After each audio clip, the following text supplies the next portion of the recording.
The following presentation was recorded live at the 2015 National Bioneers So my name is Kevin Danaher with Global Exchange. We started back in Bioneers 1988, a products, nonprofit organization based in San Francisco. www.bioneers.org. And because we were so far to the left, we weren't afraid of people calling us capitalists by basing most of our nonprofit revenue on enterprise, because enterprise is a useful institutional form.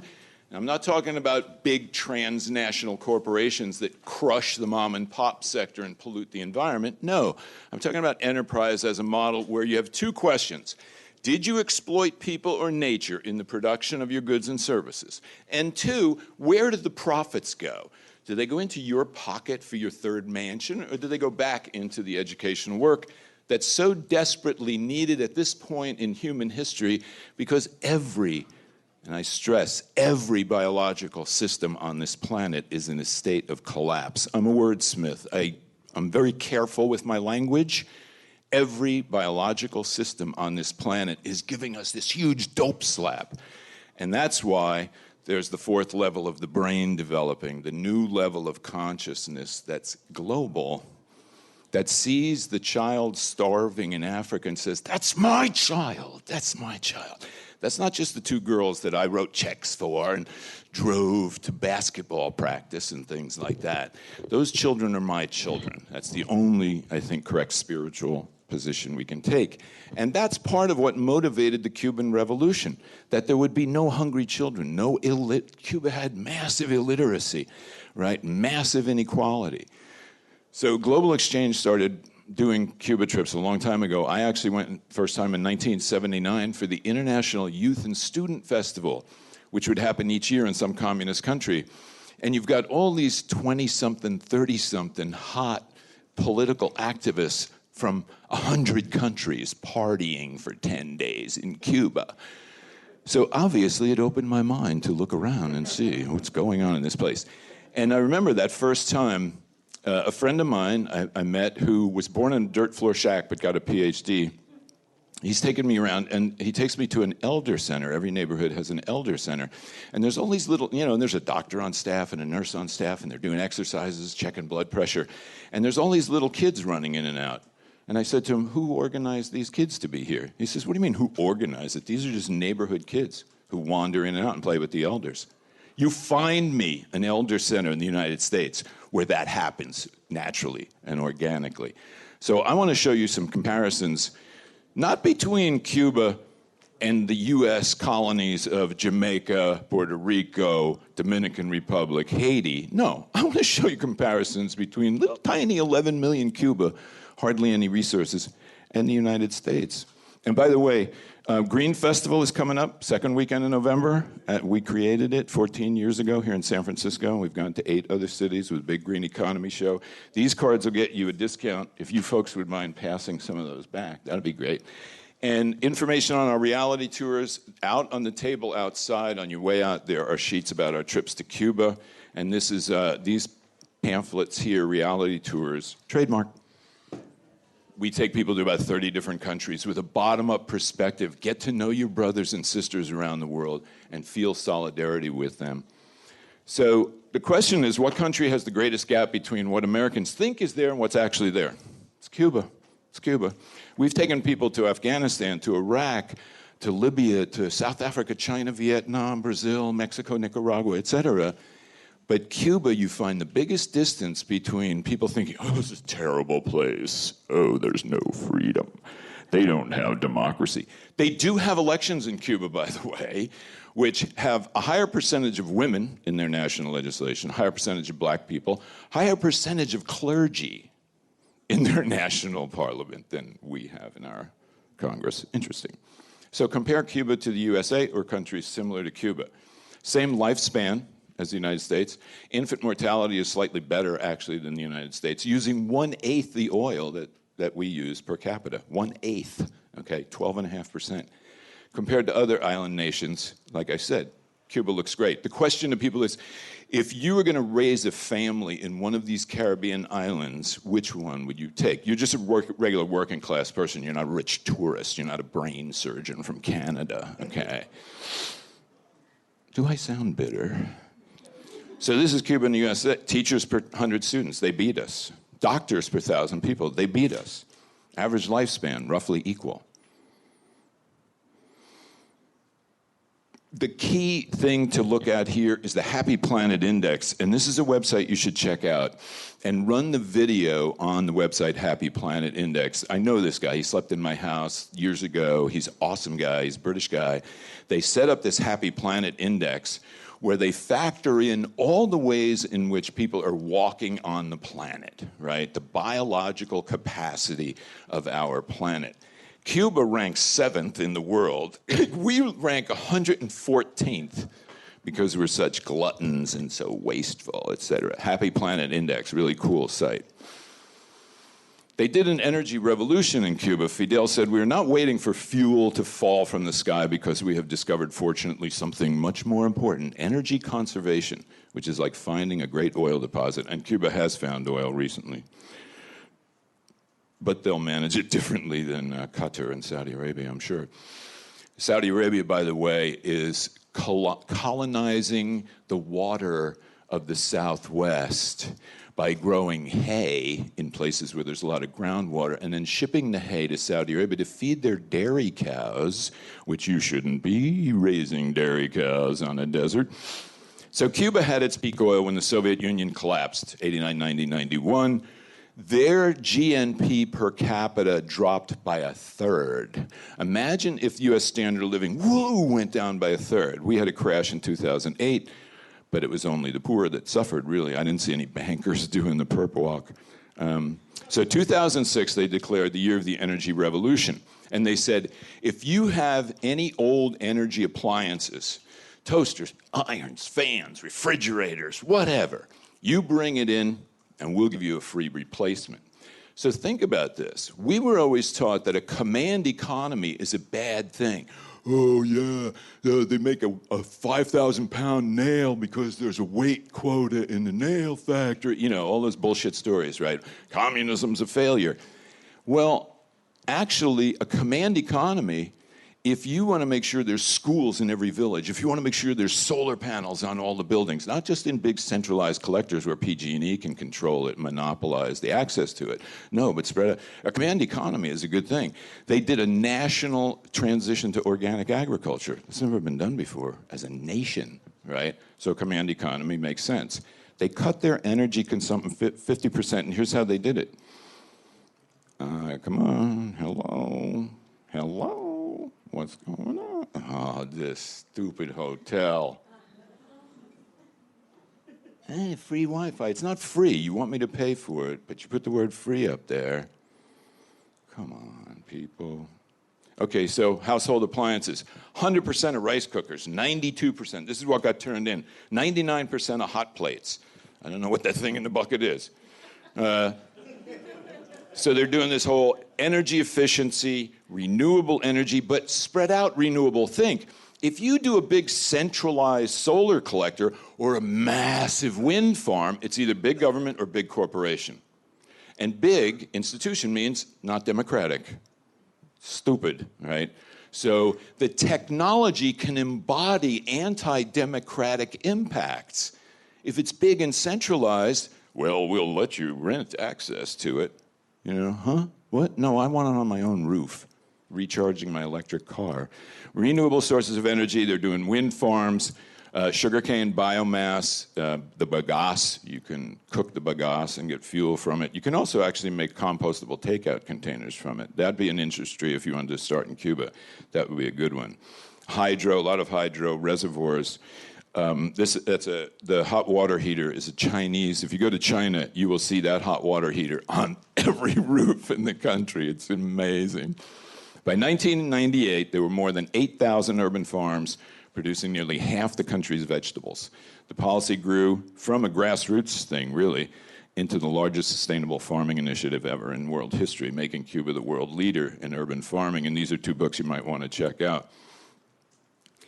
The farms that you find in the cities of Cuba put hours. I do urban agriculture in San Francisco. The San Francisco Urban Agriculture Alliance meets in my office.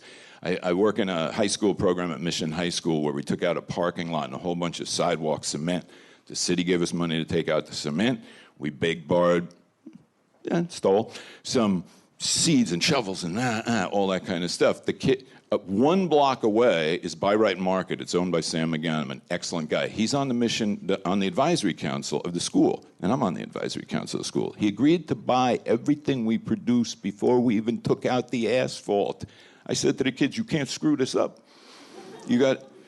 So if we ease them into radical enterprise and teach them how to handle money, not as I'm going to be Donald Trump someday. God help us, please. I feel sorry for the guy. But enterprise is a good thing. Raul Castro ran the military. And when he ran the military, he understood that enterprise is not a bad thing because they had hotels. We stayed in some of their hotels. They had all sorts of resorts and stuff that they were generating revenue from, which gave them some independence from the little bit of money that they were getting from the central government, right? So he understood enterprise is not the problem. Monopoly capitalism, transnational corporate extractive economy, that's the problem, right? And that extractive economy is coming home here to roost. Just a little data on the mix of Cuban agriculture. Notice vegetables, this dark purple, and see how much it grows in the recent years, right? And see how the light blue, the big one, that's sugarcane. Woohoo! And it's going down. Because sugarcane's a loser in the world market. It costs you more to produce it than you can sell it for. Plus, sugar is poison. You shouldn't eat sugar. Sorry, Cuba. The first time I went to Cuba and I said, oh no, don't put sugar in my coffee. One of the ultra-leftists sitting next to me said, oh dude, you're gonna wreck their economy. You better put sugar in your coffee. Yeah, right. Good economics class you went to. Now, this is the Human Development Index, which is done by the United Nations Human Development Agency. It's a composite of gender equality, infant mortality, mother mortality, child mortality, doctors per 1,000, teachers per 1,000, et cetera, et cetera, et cetera. Cuba ranks high, but on the ecological footprint, they're below the global average. They're walking really light on the planet. Look where we are, oink, oink. And yet Cuba is up where we are in the Human Development Index. In the Human Development Index, Cuba outranks Saudi Arabia. Saudi Arabia with all that oil revenue? Really? Yeah, that place where women can't drive cars? Yeah, that place that we're such good allies with. So please check out our website, globalexchange.org. You want to go to Cuba? We've been doing it for a long time. We have some years where we do 40 trips in a year. We've had as many as 200 people. And when you bring, actually, it's easier to do big groups than small groups. When you bring 200 people into a hotel, that's your hotel. They're like, oh, you're with the Global Exchange Group? Right this way. We have some great parties down in Cuba. Thank you for your attention. Appreciate it. Oh, Greg Watson. Thank you. Hard act to follow. Hopefully you won't get that internet interruption. Hopefully I won't. Hi. Good afternoon. I'm Greg Watson. I am the Director of Policy and System Design with the Schumacher Center for New Economics. And based in Great Barrington, Massachusetts, Schumacher, E.F. Schumacher, for folks, how many people read Small is Beautiful? Economics as if people mattered. So that's what the Schumacher Center is really sort of here based in the U.S., but looking at new economic models that really do take into account the human factor. And I'm there, and I just started there in January of this year. Prior to that, I was actually serving as the commissioner of the Massachusetts Department of Agriculture, and it was my actually second tour of duty. I was commissioner. This is one of these weird deals. I was commissioner 20 years before that. Did a bunch of things in between, but then came back, I think, to fix up the mess that I did 20 years ago. But the big difference was when I came back after 20 years, one of the programs that we started was an urban agriculture program. And we got a lot of inquiries about, well, our urban agriculture going beyond backyard gardens, at least in our case, and community gardens really meant commercial farms. For instance, city of Boston, the whole city of Boston has rezoned to allow commercial farming within its city limits. And we've got folks now that are sort of looking at the entrepreneurial aspects of urban agriculture. But the question that was posed to me is, where's the best example of urban ag? We were still sort of floundering. And I said, Cuba. Thought it was Cuban, and I'd kind of say, yes, that sounds good. And the next thing I know, the Schumacher, and I was on the board of the Schumacher Center at the time. Susan, with the director, actually got a grant for us to take a delegation looking at the sustainable food system in Cuba, because part of it is agroecology, but they've gone even further than that and put together a pretty comprehensive food system. So I'm going to talk a little bit about that. Oh, great, thanks. Here. Kevin went through with this a little bit, but the history is, a little bit. You got the revolution, you have the embargo, and these are really sort of the key points there, right? And the embargo, that didn't happen, but you can, and then the fall of the Soviet Empire, the collapse of the Soviet bloc, and certainly sort of monumental in terms. And when that, the collapse did create a real food crisis. There was the economic crisis, but the immediate crisis was you had again, loss of, here we say 60% of GDP, but look at the decrease in food production. Tubers down 96%, vegetables 64%, fruit 73%. You can read it. The shelves were basically buried. This was a crisis of gigantic proportions. And it had a dire impact. For the first couple of years of that special period, the average Cuban lost somewhere between 10 and 20 pounds. Really, just so malnourished. This was a really, and for all sorts of reasons, Castro was not going to capitulate to the United States. And there are lots of good, I will say, from my perspective, lots of very good reasons why that didn't happen. Lots of reasons why the country survived as it did. But and by the way, during the period right before the collapse, you have to understand the Cubans were practicing the Green Revolution. Cuba was the largest user of chemical fertilizers and pesticides in Latin America, and farm machinery. They had the big tractors, so they were really industrialized agriculture up until that point. And 50%, getting back to Kevin's point, of the agricultural land was devoted to coffee, tobacco, and sugarcane. And these were the vestiges, right, the leftovers of the plantations. I mean, there were some really, really bad things happening in Cuba. By the way, and it wasn't just Cuba. It's Puerto Rico, it's Philippines, that all date back to really sort of the end of the Spanish-American War, the Treaty of Paris, the Platt Amendment. There were some really egregious things that were happening to those countries. And one of them was that again, the U.S. took much of that land away from the family farmers and created these plantations. So they were using double amount of chemical fertilizers as U.S. farmers, double the amount that was used by U.S. farmers.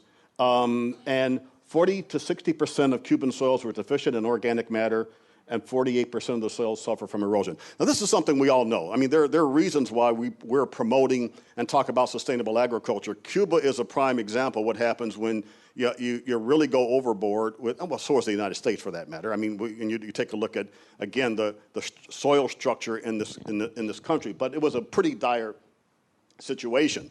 So they were faced with literally a life or death situation. Either the Cuban government went to both farmers and non-farmers, right? And they said land will be available to grow food for Cubans. But you've got to do it with without access to chemical fertilizers, pesticides, and very little petroleum. By the way, and because of the lack of petroleum, that was one of the major reasons why there was the growth, as you can probably well imagine, in urban agriculture, right? Because there was no way to transport. Pinar del Rio, out in the western tip is where there's the large areas of agricultural land, but it's 2 hours or 2.5 hours, say from Havana, let's say, to Pinar del Rio. So without petroleum, or even if you had a little bit, the cost would make it prohibitive to do that. So urban agriculture was not something that was done because it sounded nice and it was sort of a nice thing to do. All of this was done out of necessity, not ideology, not in protest to the chemical, the industrial agriculture, but because they were faced with their life or death situation. I will say, though, it's sort of interesting. Forced into that situation, that's really the birth of agroecology. But you read their literature now, and I'll tell you, you read their books and their literature on their agriculture, agroecology. It could have been written by Rachel Carson, Wendell Berry. They are promoters, proponents. They understand what they did out of necessity is actually benefited not only their health but the land, and they are real proponents and real advocates for that particular type of agriculture. That situation, the life or death situation, gave rise to the agroecology movement. I don't know if have folks seen this movie, The Power of Community, and it's interesting, sort of the subtitles, How Cuba Survived Peak Oil. And in essence, really, that's sort of what they did and what the situation that was created there is what we're facing in this country right now. Getting back to Kevin, every ecological system is in serious shape. A lot of it obviously done because of our reliance on fossil fuels.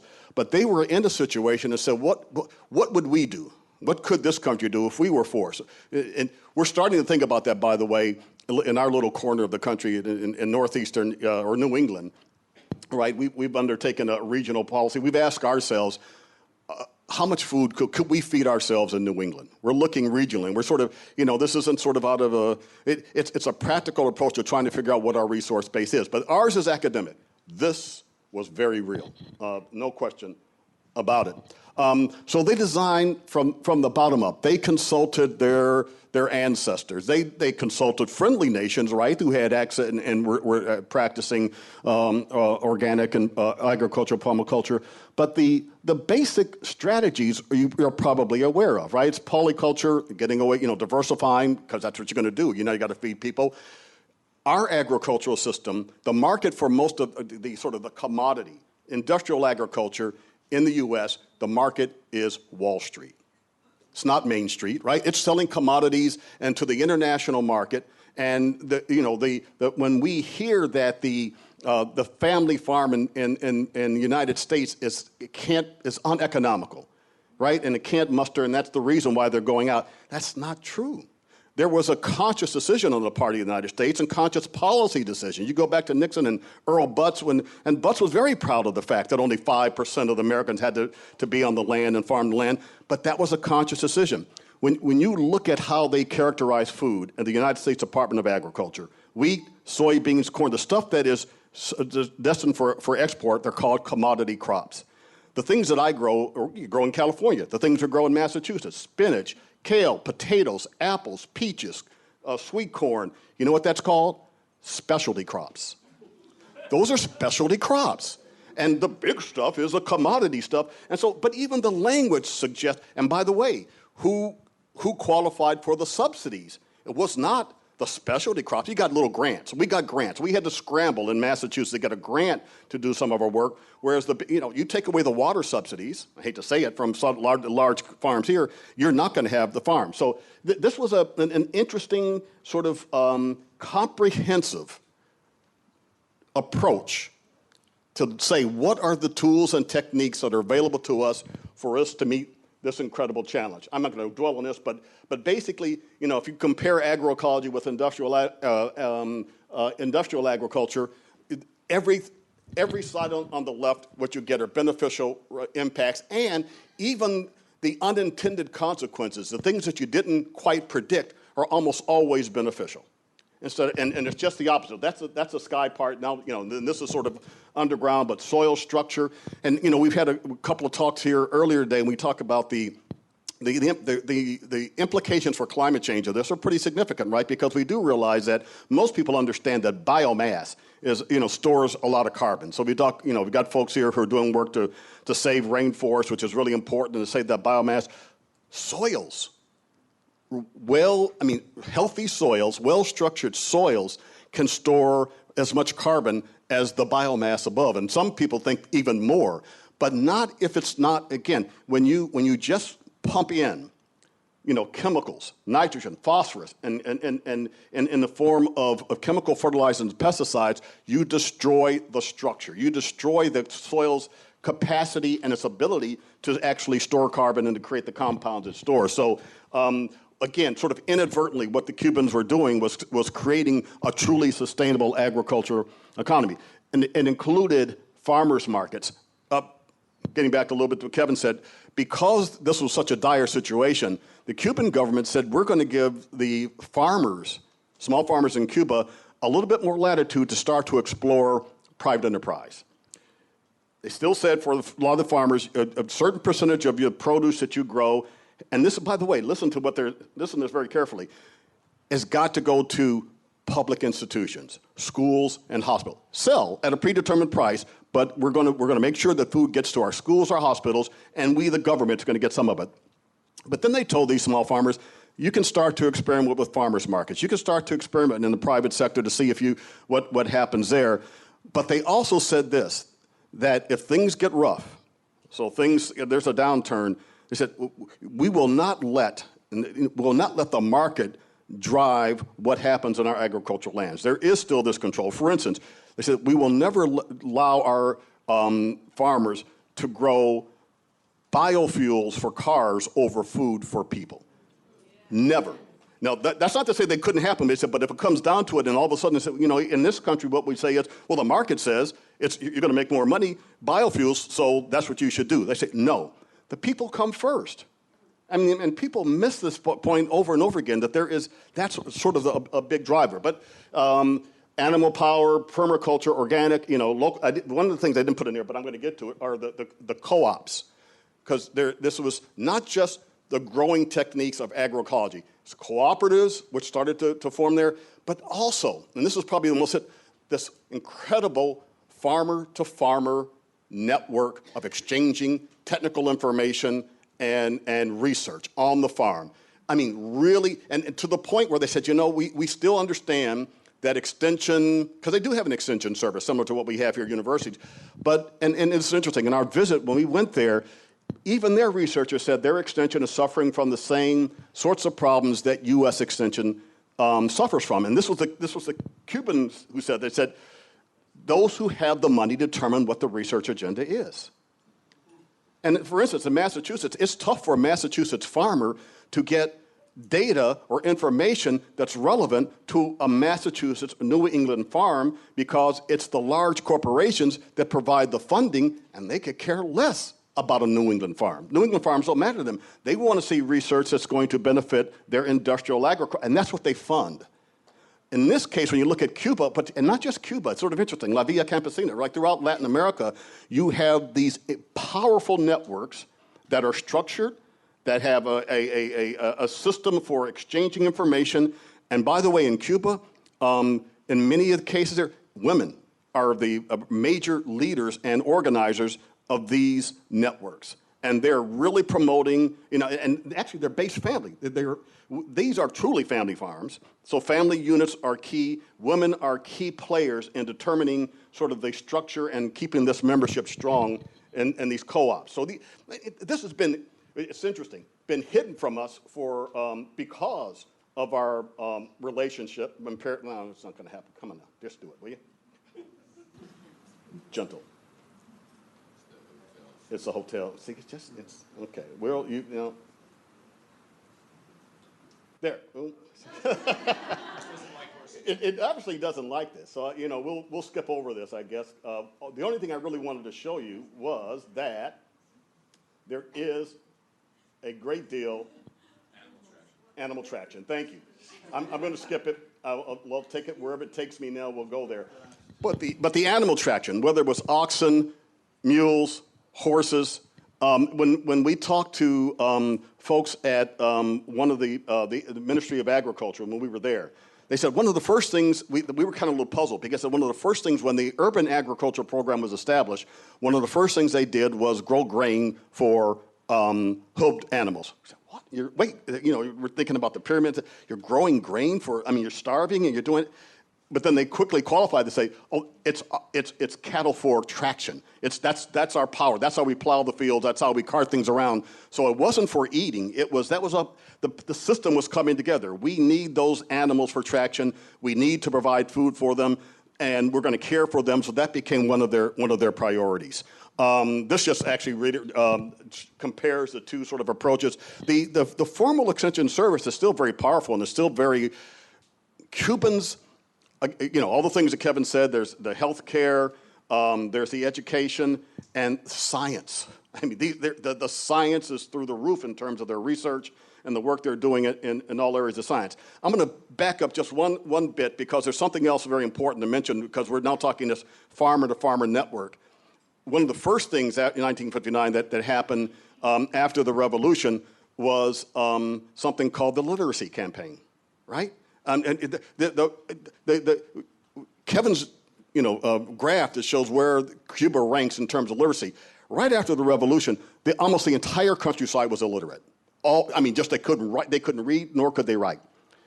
Fidel Castro said, we have to educate them. Now, I don't know if that, to me, doesn't sound like someone who said, I'm going to total control, because I've now got a population that can't read or write. I've got total control. I'm going to educate everyone. And he recruited people, mostly young people, many of them women, 14, 15-year-old.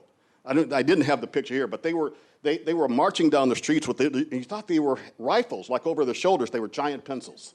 They were pencils, right? And many of the fathers and the family said that they didn't want their daughters going off into the countryside, because at the height of this, the embargo happened, right? And said, oh my God, now we're really in trouble. The U.S. is going to come in and all sorts of bad things to happen.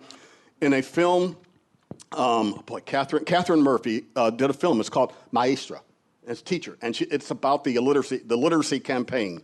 They're interviewing women who are now in their 70s, and they talk about working on that campaign. Tears well up in their eyes at 70 years old when they talk about what they did, and they say, it was the most fulfilling work I've ever done in my entire life. And so right now, again, I don't know but that really helped set the stage. None of this sort of stuff, the farmer, it still could have happened. But had there not been that commitment to say we are going to educate, who knows, right? So I'm not going to spend a whole lot of time on this, but agrarian decentralization, the revolution was an agrarian revolution, right? It really was based on redistributing land for the most part, because of what had happened prior to that. Prior to the revolution, when, again, U.S. dominated, came in, took over, there were plantations everywhere. So there is now the Cuban National Association of Small Farmers. Members are now sort of coming together. Over 100,000 families have joined the agroecology movement since 1997. 100,000. And these are families. And so there is a strong grassroots foundation for what they've created, and they're very committed to it. And then they have the state-owned worker co-ops, they have the agricultural production co-ops, and these credit and service co-ops. And I knew it was going to come, right? I would have been hurt if it did happen to me, because I would have felt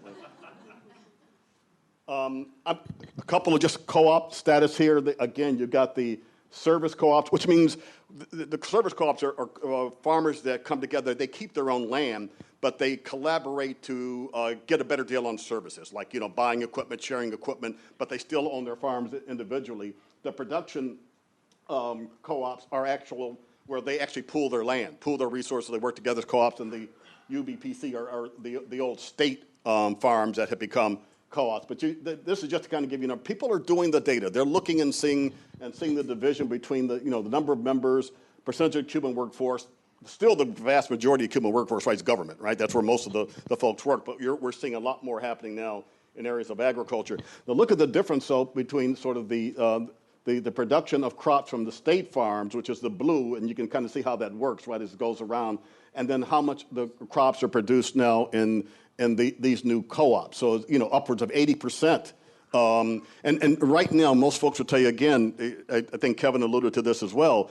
In Havana, for instance, 60 to 80% of the fruits and vegetables. Now, again, you're going to hear this discrepancy about how much they're still importing. The things you can't grow in Cuba, and some of it's because it's just too hot, things like grains and stuff, so they have to import those. But the things that they can grow, the 60 to 70% of the fruits and vegetables consumed in Havana come from urban farms. Urban farms. So, and you're talking patios, you're talking suburban, you're talking exurban, but they're growing just about everywhere. One of the interesting questions that's coming up now is what's going to happen because it's going to be inevitable, among other things, when there's going to be urban redevelopment. It's got to be, right? Because, in Havana, the infrastructure, you probably know, the buildings crumble, they fall. People are living in them, all of a sudden, they will just collapse because there's been so little attention because of lack of resources to deal with it. But the question is, if they start to redevelop, will they value the urban agriculture that's been there? Will they accommodate that? Can they accommodate that? Can you start to rebuild and still say, you know what, these whether it's patios or organiponicos, can they survive? And I think that's still an open question. Don't know how that's going to sort of pan out. You may not be able to see this, but this is sort of interesting. This is, again, sort of percentage and contribution of peasant agriculture to the total production. We're looking at root crops.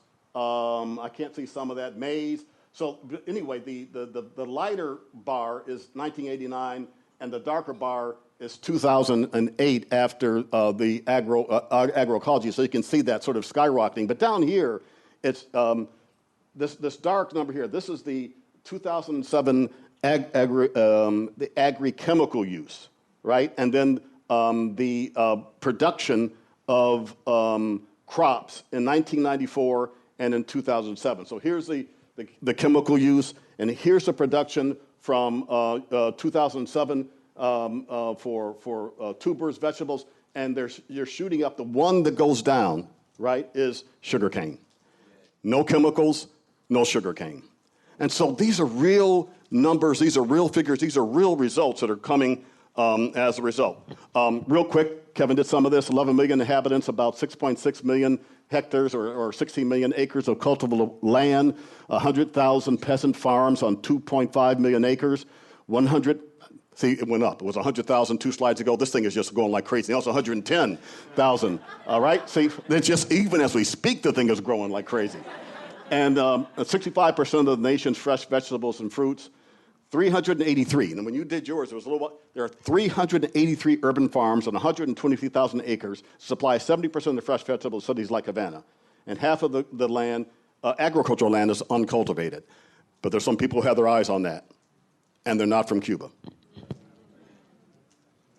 Just some shots. This is different farms. And just to kind of give you a sense, and again, of the diversity of agriculture that's there, and it's breathtakingly beautiful. I don't know what else. I mean, of course, you know, the islands, the Caribbean islands, but it is just incredibly gorgeous. And here's a little known, I mean, you should probably understand this too, because you've probably seen the results. The coral reefs of Cuba are incredibly healthy. The healthiest anywhere else in the world. One of the questions is that because of the lack of fertilizers and pesticides? And of course there's a connection. Of course there is. You know what they called it you've probably seen the public television, they call it the accidental Eden. The accidental Eden, because of course, you know, they don't really care. But, you know, there are some incredible results there. Also, this is a farmer's market at the Alamar Cooperative, so they're allowing that to happen. This is on one of the organic farms. They're actually having on-farm meals. I think it must have been a 12-course meal. Everything, I mean, it was just unbelievably, every single thing was delicious. Everything that was provided came from the farm. Now, this is one of the, I think it's Paladars, so where you have private homes that now become restaurants. This is obviously one that was left over from the prior regime because it was ornate. It was incredibly, you know, clocks and everything in the midst. But here's an interesting piece. The gentleman back there with the white shirt and the bow tie, a doctor. And the fact is that because of the structure, he can make more money waiting tables than he can as a doctor right now. And that's, you know, that's part of the situation there. And there's and he was very smart though. He because they have two currencies, right? The cook, and then they have the peso. The peso is 1/27th of the cook, and if you're Cuban, you deal with the peso, and it's got a picture of Jay on it. He was very smart. He said, "Look at this," and he said it's not worth very much, and he gave it to us as souvenirs. So of course we had to tip him. You had to give him a pretty good tip. So he was and then this is a new high-end organic restaurant that's in the Pinar del Rio region. So they really are sort of striking out and finding ways to support their farmers a lot more. This gives you, again, sort of snapshot. You can see where most of the imported stuff comes from. It's vegetable oils, oil crops, cereals, pulses, beans and stuff, meat and seafood. But then look at when you get down to the other things like that can be grown there. They aren't importing those. They're producing them themselves. So it's, I don't know that we can ever talk about being totally self-sufficient anywhere. I mean, it's tough to do that because of climate and terrain, whatever. But in terms of what they are doing, it's fairly incredible. So interesting quote. Cuba has disproved the myth that an organic agriculture cannot maintain a modern nation. This comes from the World Bank. So the admission that this is going on, and it's been cloaked. We've had no idea this was going on because of the, again, the relationship here. But now we're in a new era. So we have renewed relations between Cuba and the U.S., and that doesn't necessarily bode well. When we ask a lot of folks, now, remember, we were there in October 2014, so that was 2 months or so before the handshake and before there was any mention. So when we were there, and I don't know, there was not even a murmur that there were even discussions. But we ask a lot of people. We ask farmers, we ask economists, we ask folks in the ministry, if the embargo is lifted, do you want the embargo lifted? And if it's lifted, what would happen? And most of them sort of said, the embargo has hurt us. We want to see it lifted, and we're definitely afraid of what will happen if it is lifted. As a matter of fact, one of the officials in the ministry said, for the life of me, I don't understand all those folks who wanted to see us disappear. Why did they just lift the embargo? We would have been overwhelmed by your culture and your money. He said, I don't know that we could have resisted. So what you did, in essence, or at least what the government did, was bolster our position. You made us stronger by imposing the embargo, and you probably could have had this whole thing done because, we walked down the street with, we found a local artist who was making papier-mâché models, and he happened to have he packed one of them in an old Nike box. And we walked down the street and we were mobbed. They said, where'd you get the Nikes? Where'd you get the Nikes? And it was not Nikes, it's just paper mache. But there really is that hunger. And so what's going to happen there, we don't know. We do know that right after that handshake, something called the USACC formed, the United States Agricultural Coalition for Cuba. 90 members strong, and I'll tell you a little bit more about them just very shortly, but they are the major Cargill representative is one of the chairs of it, and you've got all the major commodities, and within days they had a delegation of 90 people in Cuba saying we want to export. I'm going to show you something very interesting. We formed something. This is at the Schumacher Center called the Cuba-U.S. Agroecology Network.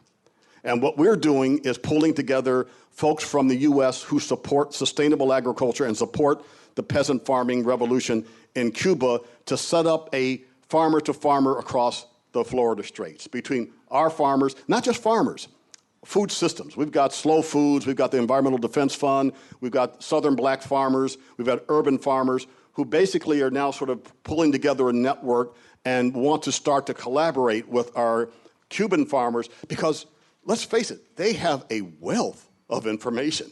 They can tell us a lot about, and this is interesting, they can tell us a lot about their techniques for growing without chemicals, but they have tons of questions they are asking us. What about these public-private partnerships? What are some of our economic, because they admitted, and I was amazed at how frank many of them were about saying, we feel that the socialist experiment in economics has failed. Not the revolution. The social gains, absolutely. Medicine, education, a whole bit. But in terms of economics, this hasn't worked. So we've got to find something else. But they were clear. We were at the Martin Luther King Center, and Pastor Suarez says, we're not talking about capitalism. It's not capitalism. But we've got to come away a little from here towards here. So that's where the solidarity, the social solidarity movement, the emphasis on co-ops, worker-owned, which is, again, very different. But we've got to figure out something to that. So we're going to sort of work with them as best we can.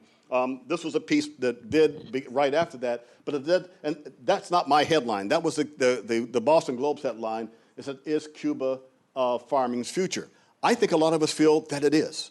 I mean, my sense is that if we're, and again, that's not to the total exclusion, right? I mean, we know there are going to be big farms, but if we are concerned about, as most of us are, climate change, and we're concerned about eating healthy food, and we're concerned about weaning ourselves from the addiction to chemicals, what they've done is really sort of the beacon for where the future of agriculture, not just the United States, should be. But this is the question, and this is the question on Democracy Now! Organic farming flourishes in Cuba, but can it survive entry of U.S. agribusiness? And that is the question that everybody's asking over and over again, including this free Wi-Fi person, because they just know that this is a big question that's got to be answered. So this is from the website of the U.S. Agricultural Coalition for Cuba. But it is interesting, just the wording here. An increased exchange of ideas, knowledge, capital, and credit will benefit both countries. We strive to turn Cuba from an enemy to an ally. From an enemy to an ally. And so it's sort of like, and so you can see some of the organizations there. This is from our website that I hope you will visit. This is the Cuba-U.S. Agroecology Network. Our idea is to share information and practice sustainability that meet local food needs, and sort of working with our Cuban counterparts. This just kind of gives you a list. These are the members. And it's a growing list. It's sort of like that list of number of farms that went from 100,000 to 110,000. The next slide, I'm going to show you that this even grown further. No, this is it so far. But we do have, you can see Hawthorne Valley Farm. We've got Eco Cuba, Environmental Defense Fund, Farm Hack. I don't know if this is a group in Massachusetts that has an open source website where they're sharing techniques and technologies that small farmers are coming with to deal with everything from tractors to other types of technologies that they share openly online. Again, that's probably Cuba. We know some of the issues with the internet there, but that may be something that could also enhance what's going on there. But even the folks at Farm Hack said is, we don't want to do anything that's going to destroy or undermine that direct farmer-to-farmer contact. That is so important. You want to keep that going, and but there's some times when it may not be possible just because of distance. Here's the ongoing question, right? We did this because it's been an academic question for so long. Can you do this? Can you support a country agricultural techniques? You got folks on the chemical side saying it can't be done. You have academics who said it can be done, and then all of a sudden, excuse me, wait, we're doing it. You guys are arguing this back and forth academically, and we are a living example of what's going on, but it's not your fault that you didn't know we were doing it because you've had these blinders on. Some of the things I'm ending here that we're trying to do, these are just some ideas that we're thinking that this collaborative, the U.S. Agricultural, Cuba-U.S. Agriculture Network, soils. We talked about soils. I'll be very quick here, but think about it.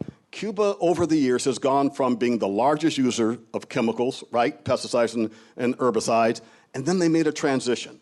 So you've got soils there that were heavily farmed with heavy farm equipment and chemicals that then made the transition to agroecology. What did that do to the structure of the soils? It's almost like researchers say, boy, this is like so much information. And then you've got some virgin soils. Some of those urban farms were probably never farmed. They were for another purpose, but now they're growing food. So you have a probably unique opportunity to compare the structure of soils, because some farms are still chemical. Still got some tobacco farms, right? And some sugarcane farms are still using chemicals. Then you've got the farms that went through the transition. Then you've got some virgin. So that's just kind of gives you getting away from theory to some of the actual things. Agroecology, and there is a growing U.S. social solidarity movement. And especially in some of our urban neighborhoods, especially in some of our urban neighborhoods of people of color, who said we got to do something different. We need a different way to deal with the economy. What can we learn? Can we start to do this? And by the way, that is in Cuba, and that's the Martin Luther King Center in Cuba. And that is not just for show. That is real. That is very sincere. And that's it. Thank you.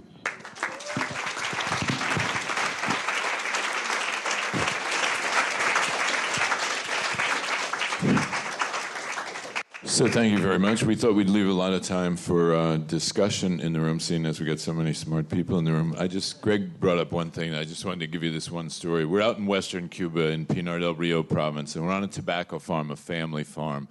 It's a husband and wife and a few kids. And the farmer's showing us everything, the drying barn. Somebody asked him about pesticide. What do you do for pesticide? He holds up a tobacco leaf. He tears out the spine. He says, you throw a bunch of these in a barrel of water, leave them in there for a while. You spray that water on the plants, kills all the bugs. So those of you who are still smoking cigarettes. And so somebody says, oh, I notice you don't have a tractor, sort of like passive-aggressive. It's like a disease in America. Wow, well, we've heard what's wrong about Cuba. You have rationing. Oh, yeah, we don't have rationing here. It's called money rationing, duh. So he says, oh, no, I have oxen, a tractor. He said, we had American tractors, we had Russian tractors, we have Chinese tractors. So you got to buy the tractor, you got to buy parts, you got to put fuel in it. It breaks down. You got to have somebody who knows how to fix it. He says, that cow over there eats grass, shits fertilizer, and I can eat him. Can't do that with a tractor. So then he shows us how to roll cigars, and it's beautiful. He's doing it like an artist, you know, and he seals it with a little bit of honey. And somebody says, do you have any to sell?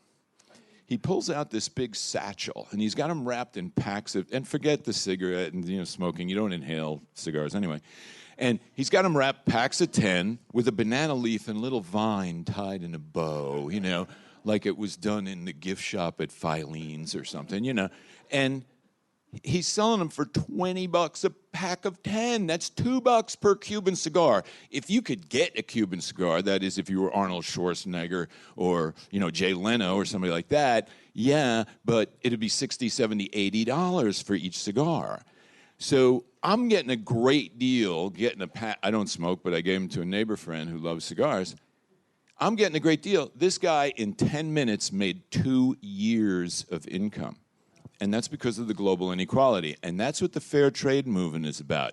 If you're buying coffee, tea, cocoa, etc., that's marked with the fair trade symbol, it's transferring that little bit of wealth from us that's so little, like fair trade certified coffee. I'm proud to say I was the first board of directors chairman of FairTradeUSA, which became FairTradeUSA, the fair trade certifying symbol on all sorts of products now. That's transferring millions and millions of dollars to people in the global south who work their asses off to provide our dessert products, basically.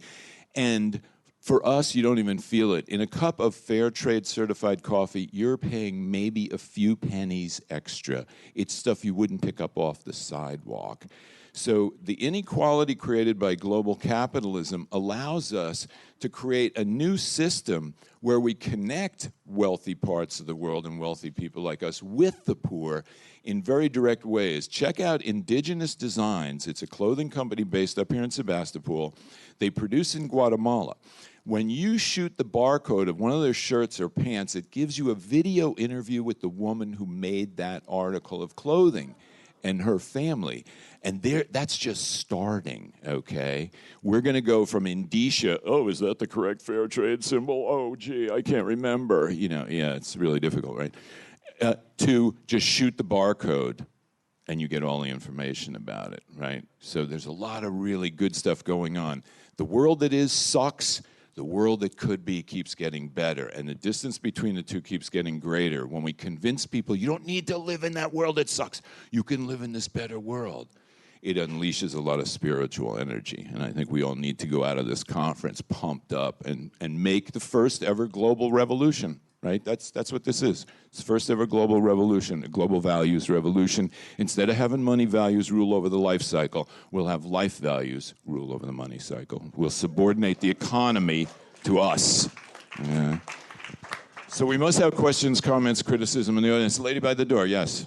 I'm wondering, because I would assume there's not like immigrants going to Cuba, who's working in the fields? Like here we have such people because there's so many people that are hanging out. I'm wondering who's working in the field other than, you know, a woman, a man, a family. There's someone else working there. It's not easy to. It's the best paid workers. They are. The farmers are paid better than doctors or most other professions. But that is because they have been given sort of this latitude, among other things, and including sort of being able, even to, by the way, they were given permission to form the cooperatives. And this is, right now, there is a group that, because of the renewed relations, where Cuba is now also allowing other sectors to explore the development of co-ops. But it's the families. These are the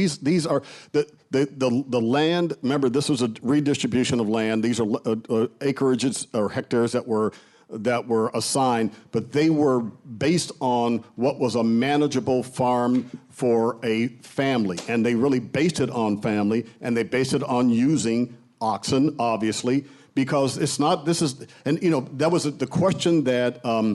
When I did this and did this presentation in Massachusetts, Mo Tugas, who was a good friend, but he's a farmer from my days at the Department of Agriculture, asked the same question. What are their labor issues? That it's your family. No, that's really what they, and that's why you have so many of them. I mean, again, you've got hundreds of thousands, and they're moderately to medium sized because they are actually, it's the design, right? It's not just it's not driven by how much money you can make on how much acreage. It's how much can be managed reasonably and keep the family unit strong and the one that's managing the farm. That really is part of the philosophy.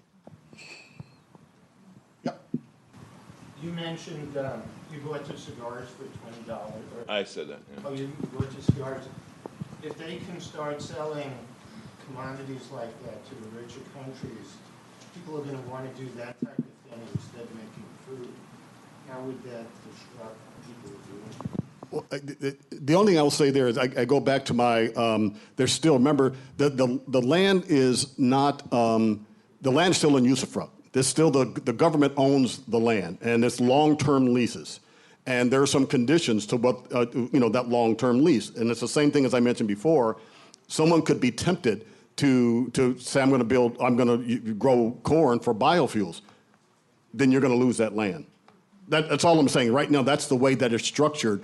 And I do think, you can say what you want to about the role of government and should government be involved and is that heavy-handed. But the fact is that the goal is what's in the best interest of society as a whole. And what is it that is essential to provide? And it gets back to education, healthcare, in this case, food. And so that's where we would cry foul. Why are you dictating? But because, it was interesting. I don't know if you saw the article in the, I think it was the New York Times, when you guys were going through a drought, and see, I forget where I am sometimes, right? And they talked about the fact that there are certain crops that can't be grown or could be grown. And remember, almonds came under a lot of scrutiny. But they said, but it's still okay to grow almonds because they bring a high market price. So here you're talking water problems, food, and they say you can justify growing them because they bring a good market price, and that would never pass there. And we'd say, no, that's just not going to happen. Yes, ma'am. I guess just to add to that, I traveled back there in 2008 or so, and they actually still have relations with other wealthier countries. It's just with the United States, they don't have that relationship. And so other countries have been in good relations with them for a long time. It's just us that are... You can look up in the UN General Assembly the records each year of the vote on the U.S. embargo of Cuba. And it's always 130-2, U.S. and Israel. Or, 127-3, U.S., Israel, and Romania. Or, Okay, so to me, that's the world speaking. And we're going to have global voting, right? Global voting is going to happen. So think, the left has already won. The progressive community, people like us, have already won globally on the basic issues. Should we continue destroying the environment, or should we save it for future generations? In a global vote, we win that vote. Should we shut down all the militaries, all of it, and put it into healthcare and education? We win that vote. Should women have equality with men? There'd be a few assholes who'd vote against it. But we'd win that vote. The global consciousness on the most basic issues is already on our side. We don't have the guns and money, but we have facts and moral authority. Facts and moral authority are way better than guns and money. And let me even flip that. In the 1980s, I was a part of a group that went to Bluefields, Nicaragua after Hurricane Joan. And we were there on the Atlantic coast, and we were working. And there was a group of African Americans. Amanda sent us there. And as we were walking down the roads, people came up to us and said, "Are you Cuban?" Because they said the United States would never be here. And so they just assumed that we were Cubans coming to their aid, because that's what happened all the time. And so, I mean, it really does work both ways. Cuba offered the United States over 100 medical teams when Hurricane Katrina happened, and they're experts in hurricane response. They've had a lot of experience. And the Bush administration, famous for letting people die in Hurricane Katrina, refused.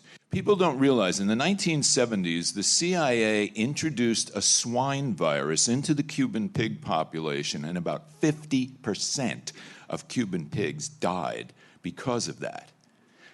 First of all, the American people don't know anything about that historical record, and I'm just giving you one little tidbit.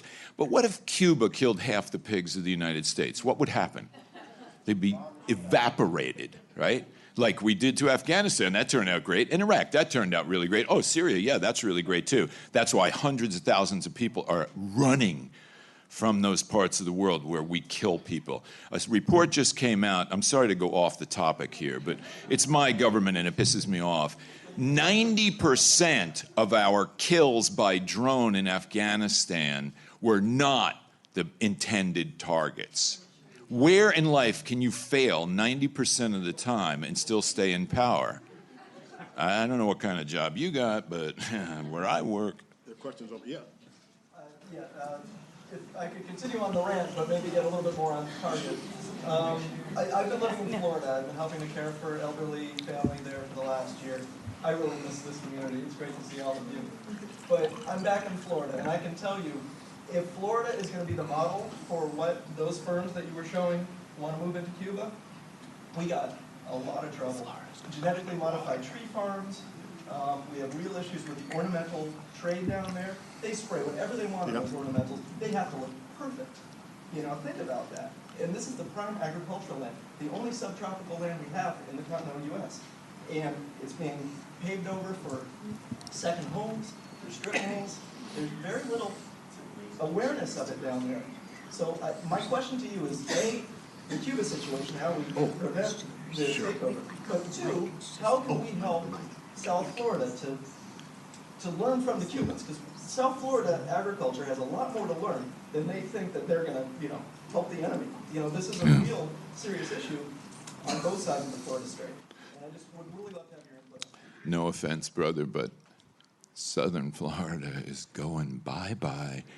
People don't realize when all the ice on this planet melts, which it is doing, this is not an if, this is a happening thing. It raises ocean levels over 200 feet. That means this will be underwater, right? Along with most of Florida. Our major cities were built on ports. So what we need to do is start planning eco-levees. And eco-levees would be large mounds of rammed earth with saltwater-tolerant plants on the ocean side, very wide so you can keep going up. Bike trails, fruit trees, park benches on top, a long park. And on the inland side, terraced urban agriculture. Those are all off-the-shelf technologies. Okay, you can do solar-powered desalination. That nature does the work for you, small wind energy, et cetera, because you're talking trillions and trillions and trillions of dollars worth of the most expensive property in the world is going to go underwater. And that's if we stopped all the cars and stopped eating meat right now. That's going to continue. So short the stock of real estate companies that own a lot of coastal real estate and buy high ground real estate. That's your real estate play.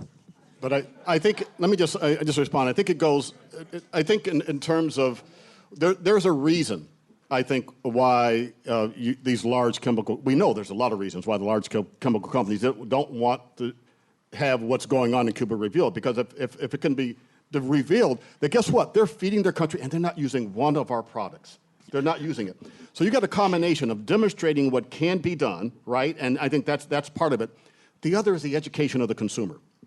Right, your produce does not have to be perfect in terms of shape and without blemishes, which is one of the reasons. And again, I realize this isn't going to do everything, but that's why when in our small state, when we initiated much more direct marketing, when we increased the number of farmers markets, so farmers were selling directly to consumers, and by the way, cutting out a lot of middle people. And the major beneficiaries of that type of system are the farmer and the consumer instead of the middle people, no, I don't call them middlemen, right, in between that were soaking it up. So I do think that once, my guru, Bucky Fuller, says, you want to change things, you don't, right, somebody else, there you go, right? Not by criticizing what exists, but by coming up with a better model. And this is a better model. It is a better model, and it will be demonstrated. And not everyone is going to do it, but I do think that's really why we got to start, educating the consumers as well.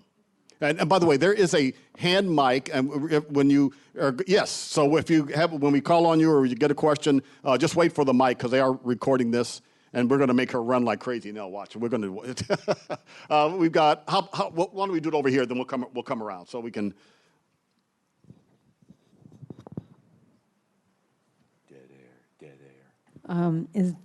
Is Cuba going to be impacted by the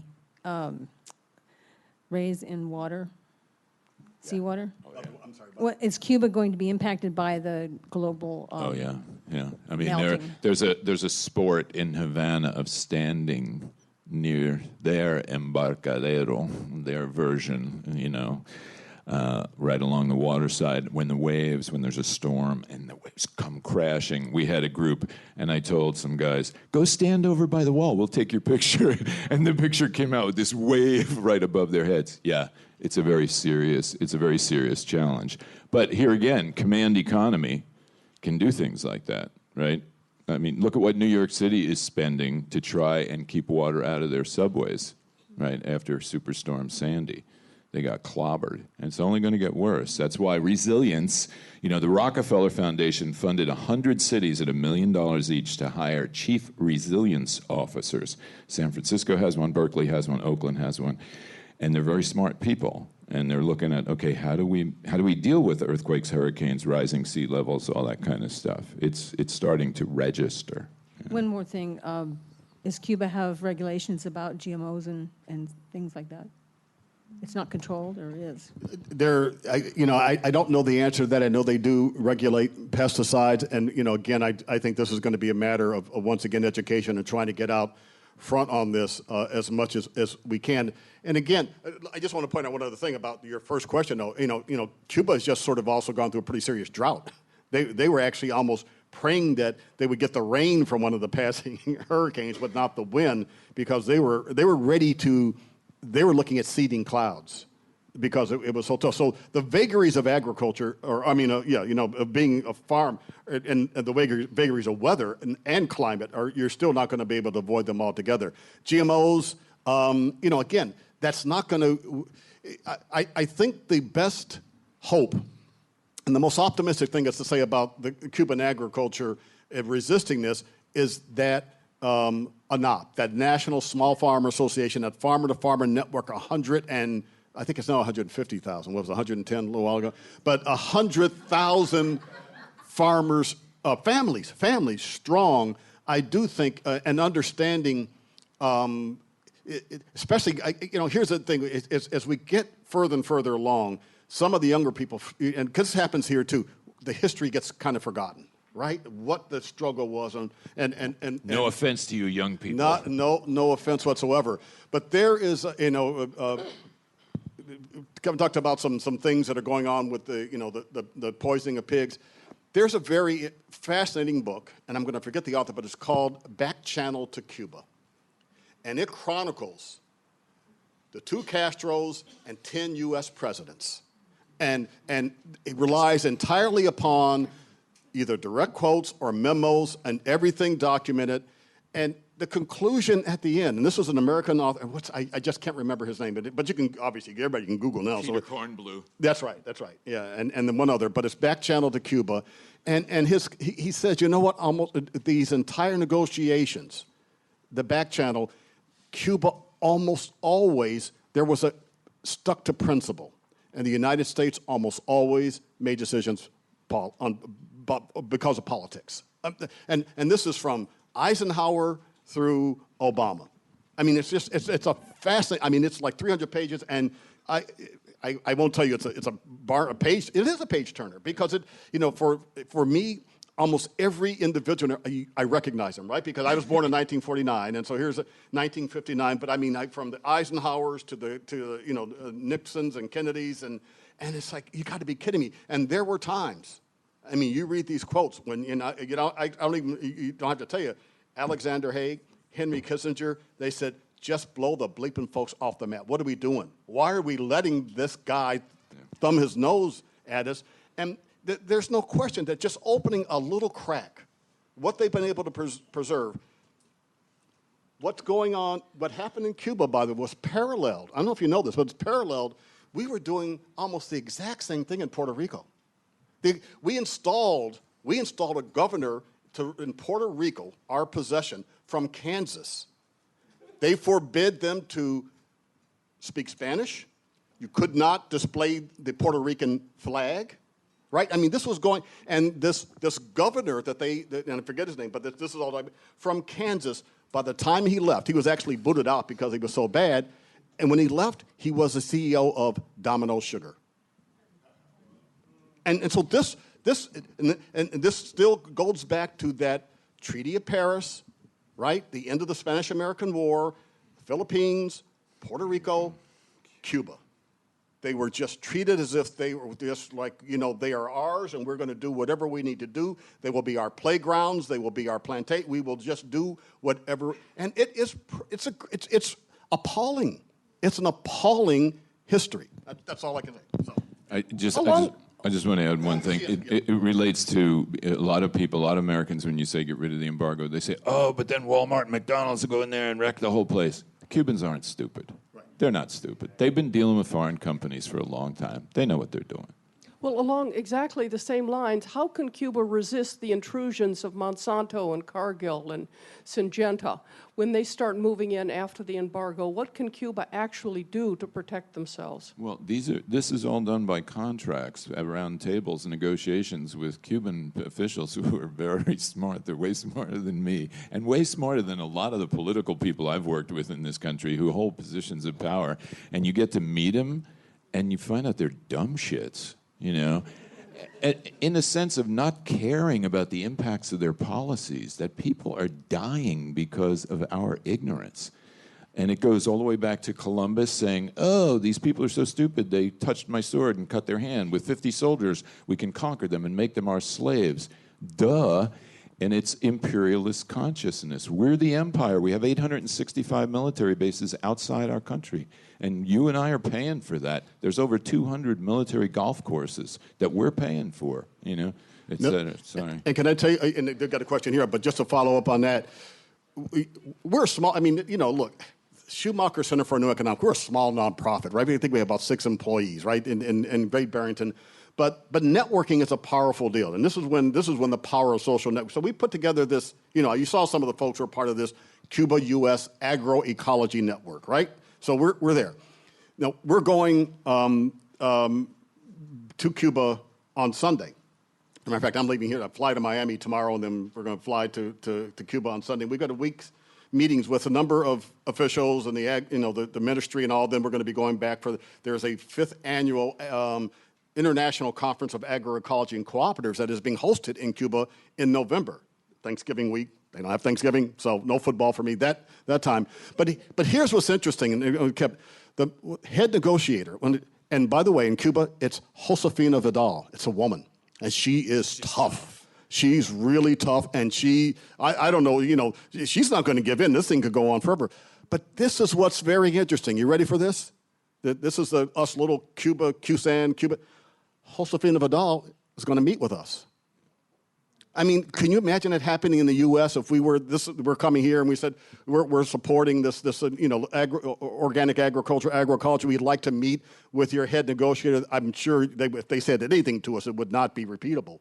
So there's a different mentality. They are very, very. They're not.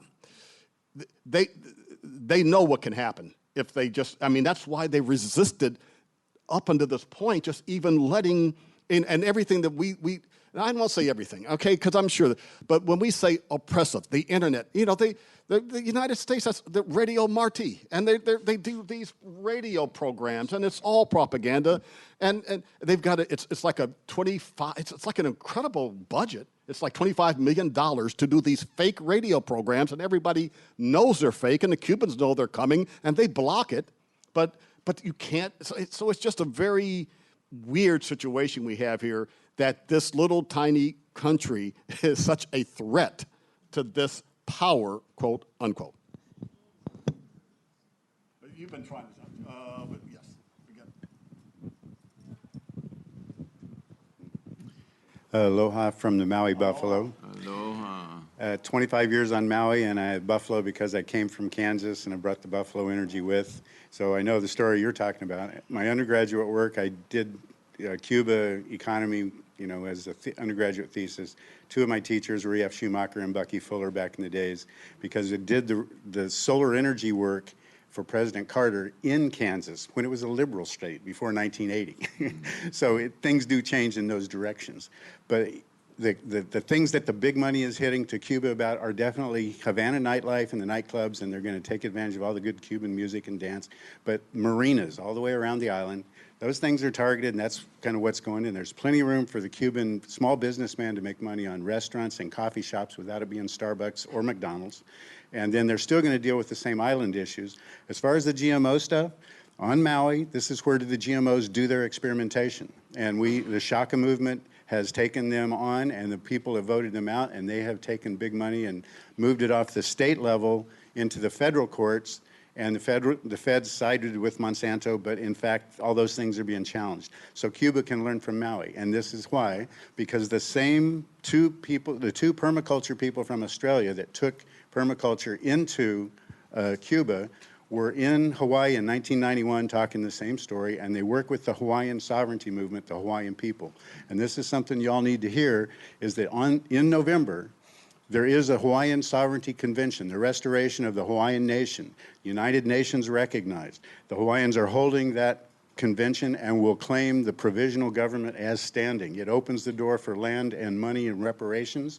And we just talked with Artie and Malik about, bringing in some of the Detroit information to Honolulu, because the lands from the military they're going to get, the monies are going to go into a Hawaiian bank that will administer to the Hawaiian people. And so all of these things that Bioneers are talking about, Kenny's considering having a Hawaii theme next year to tackle with all this stuff. We're going solar co-op instead of selling to a Florida company that tried to come in and buy the Hawaii Electric Company, and they don't even allow off-grid solar in Florida. And the governor says, no way.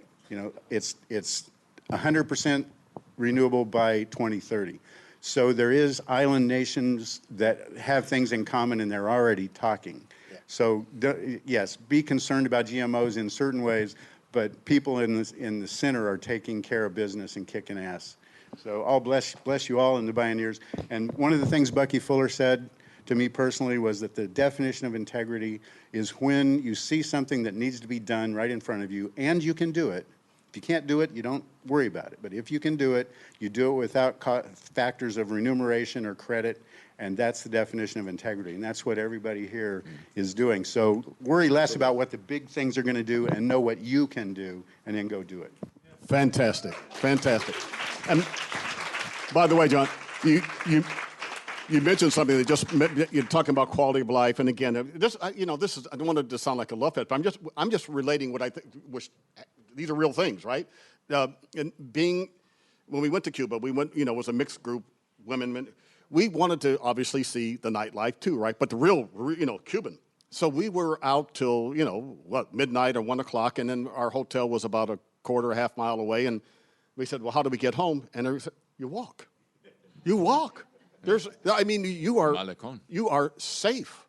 And so all the things that we're talking about in terms of materials, and here we got literacy, healthcare, education, safety. And they have problems, don't get us wrong. I'll match Rush Limbaugh for critique of Cuba. I have but Cubans love to criticize their government. That's like a favorite sport, It's like, the damn government. So I hear more criticism of government hanging out with people in Cuba than here, So, and the thing about tourism, you'll hear Cuban intellectuals say, oh, tourism, it's chemotherapy for the economy. It could kill us, but it might work. Right. Right. Everything's contradictory. You take the good with the bad, right? Somebody in the back there needs a microphone. And thanks for hanging with us, folks. You're awesome. Coming to me towards the end because, I'm the 90s kid, and I'm pretty sure I know less than 2% of what you guys were talking about right now in the last, 2 hours. But I have to say, I grew up reading Harry Potter. That was our generation, and there's organizations in that book too. But I agree with what he said, and what you two had to say was very important too. Genentech, Monsanto, these names I'm not happy with. I think they dug their own grave when they wrote, enemy, you were an enemy once, now you're our ally. Who'd want to be with a turncoat? But I'm just saying, they're not the focus right now. It's what we can do that we need to work on, not trying to change people's minds, because you can't really do that. So what are you looking for? I know finances, all that might not be our strength in general, but resources in terms of from people. Are you looking for writers? Are you looking for advocates? What are you looking for this organization to go forward? I want people to go on global exchange reality tours to Cuba. What? Here's what we've done, and we were very careful in sort of crafting this in the beginning and being careful with the choice of words. We call it the Cuba-U.S. Agroecology Network. There are no obligations and requirements for being in part of a network. But what we do say, here's what we want. We want you to be able to listen and to exchange ideas and be open to the possibilities of collaboration. We don't know, right now we've gotten some funding. I've been gratified that we've got some funding from a group called the Christopher Reynolds Foundation, and then actually the Ford Foundation came forward with a fairly sizable grant to sort of take it the next step. But it's totally organic right now, and the way that we've had to do this is that we first build up the U.S. membership, because we had to show that there's support. And there's also we kind of like learn how to navigate the Cuban political and cultural waters. And then the reason we're going to Cuba in November to attend, we are going to be attending that conference, the international conference, and we have submitted an abstract, and it was accepted so that, and the folks there know that what we're looking for is to recruit our Cuban counterparts. So we're not looking for experts. We're sort of saying, I think I mentioned, I became commissioner of agriculture in Massachusetts. Probably could only do this in Massachusetts, but I didn't grow up on a farm. I grew up in Cleveland, Ohio, right? Africa. All right, we got another Clevelander there. But I think, people understood that I had a commitment, that I was willing to work hard on behalf of farmers. So you don't have to fit into any particular mold. We're looking for ideas. We're looking for commitment. We're looking for passion. We're also looking for money, but we're not looking for money from the individuals and not from the members, because we don't want that to be any sort of impediment or creating any sort of structure that you pay and you don't pay. That's only up to us. But we are looking. I've got a few brochures, but also the website is up there. But just take a look. Just take a look, and you can see what we're trying to do is really show that there is strong support for this type of agriculture, and that we admit that there's a lot that we could learn from each other. And so we'd like to establish that type of relationship. Yep. And let's remember that all this talk about Cuba, our main responsibility is our government's policy and our corporation's policy, not telling the Cubans what to do, right? Any more? Is that? Oh, gotcha. Wherever. Right back there. Big hairy arm in the back. Yeah, I was in Cuba last month. As a matter of fact, I was very fortunate the Pope was there at the time, and it was an uplifting experience, to say the least. I consider the Pope kind of a moral leader at this point, and the Cuban people responded very positively. I would urge you all to go to Cuba as soon as possible, because this is a pregnant moment of sorts. That I came away with a phrase. I said the revolution was a success because they really did throw off Batista and the capitalists and the mafia, but the ideology is really a failure. I think what I saw, and when I'm talking to lots of Cubans, they're not happy about the economy. They're not happy. I mean, they've got a situation where the human development stuff is working. Literacy, low infant mortality rates, everybody gets food no matter what their cost or quality, no homelessness, et cetera. That stuff is beautiful. But there's this black market economy there. Most people are struggling. It's like it's not a real economy.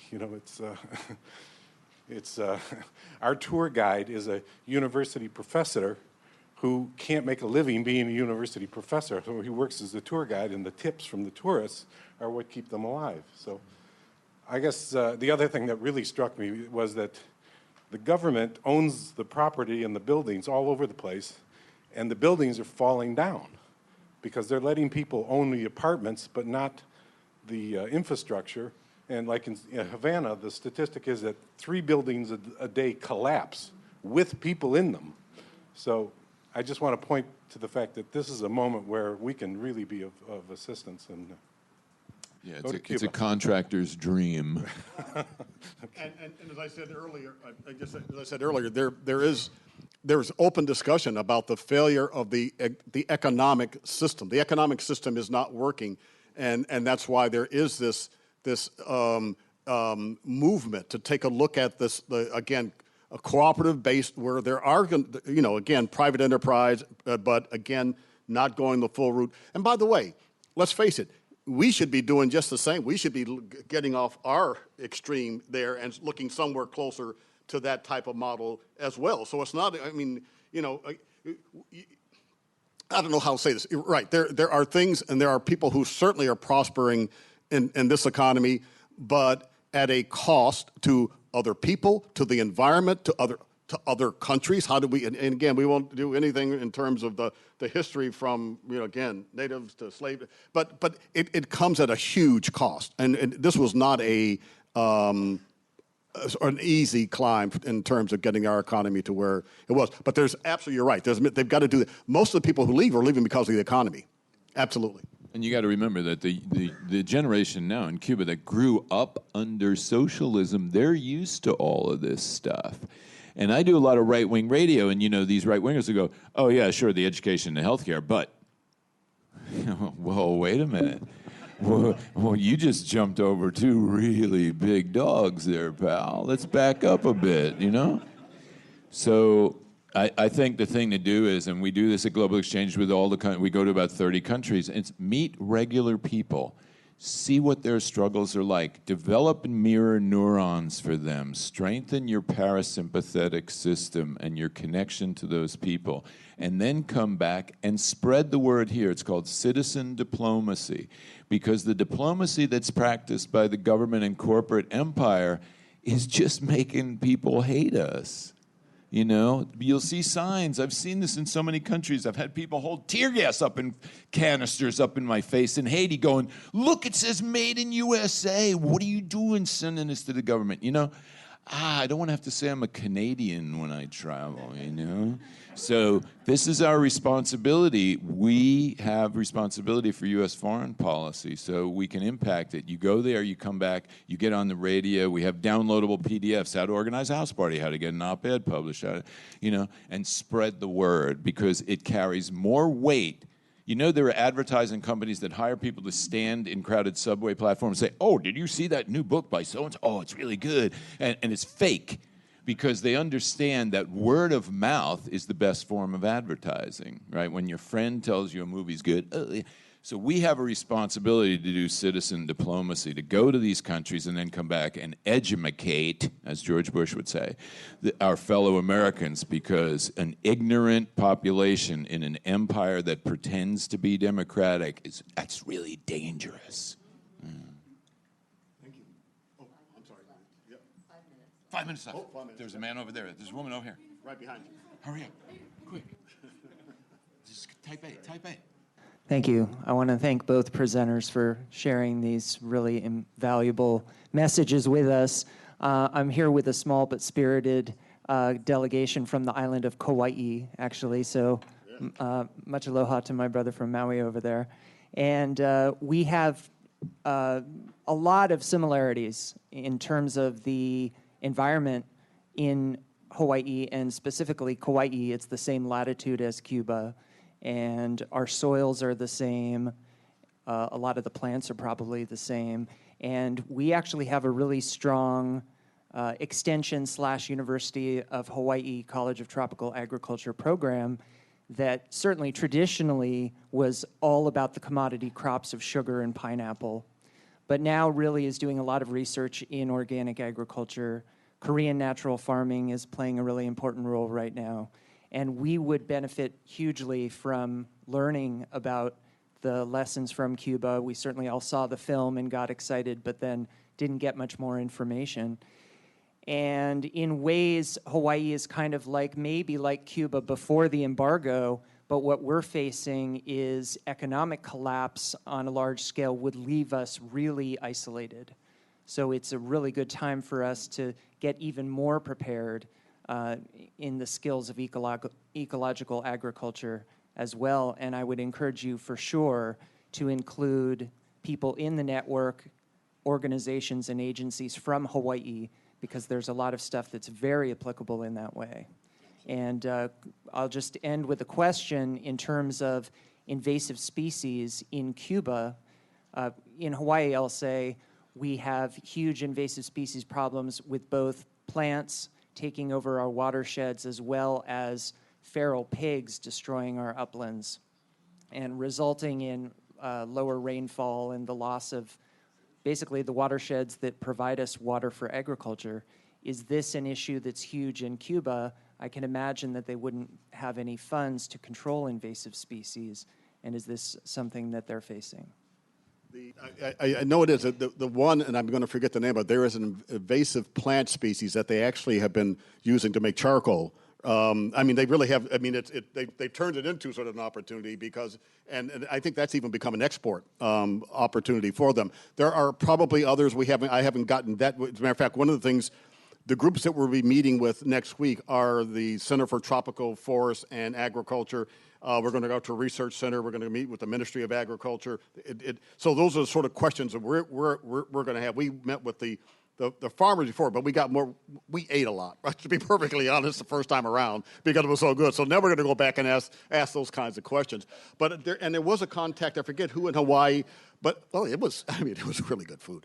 But we should do that. That's a good connection. And there's a good factoid that you can use when people are doing all this free trade bullshit. Is you say, we have a massive species extinction crisis, and the number one cause of species extinction is habitat destruction. You cut down the forest, the species die. What's the second biggest cause of species destruction? It's international trade, because the invasive species ride on the trade. They get into a place, kudzu vine, zebra mussel, Africanized bees, all of those things. So free trade, oh yeah, the Trans-Pacific Partnership, we got to have more trade. Let's be careful about that kind of stuff. There's a gentleman right back there. He's got the last 3 minutes. 2 minutes. I'm just interested in, you had that one slide about the imports of like meat and dairy versus vegetable produce. And I'm just interested in how much of a Cuban diet consists of meat and dairy, and where is that coming from? They prefer meat and getting them, but pork. They love pork. Yeah, but it's interesting. They're starting to change their dietary habits. I mean, and their dietary taste. And based on, because these folks are. I mean, I showed you some of the restaurants and some of the on-farm vegan restaurants. Yes, and they do. They really do. And actually, the government sort of didn't like that at the beginning. They said this is like this more than. Almost as bad as capitalism was sort of like not eating meat, right? It was almost sort of like not good. But they import from, again, remember, it's only the U.S. that, and I there's South American countries before the, Chavez, before he was gone, Venezuela. So they have lots of trade, Canada, trading partners. But if you were, whatever we think about international trade, you got to think if you could get something and if it were reliable. And I was amazed. From Miami to Havana. I mean, you couldn't sit in your seat, right? I mean, the plane goes up and then you're 40 minutes and you're on the ground. And it's just sort of a weird thing because you think I'm going to another country and it's an exotic country which has been off limit ever. So you're bracing yourself. I'm going to have jet lag. No, you're like you're out of there before you can even breathe. It would make a lot of sense, wouldn't it, to be able to sort of say if there are things that they're producing there that we need, if there was a relationship, we would certainly try to deal with it someone that's a lot closer than, but it's just not, there are all sorts of reasons that may not. Imagine if the Cuban government would give a nonprofit like Global Exchange the exclusive contract for the distribution of Cuban cigars in the United States. And we use the profits to subsidize travel to Cuba for low-income inner-city activist kids to study agriculture, because there are American kids that have gone through medical school for free in Cuba. Well, what if we turned Guantanamo Naval Base into an eco-development center, eco-industrial park, an eco-university, training people from around the world, the younger generation. I work with high school kids and college freshmen. These kids are going to be running the world when the shit hits the fan environmentally. And if we don't train them up in eco-consciousness and good green economy skills, shame on us. But thanks for coming to this session.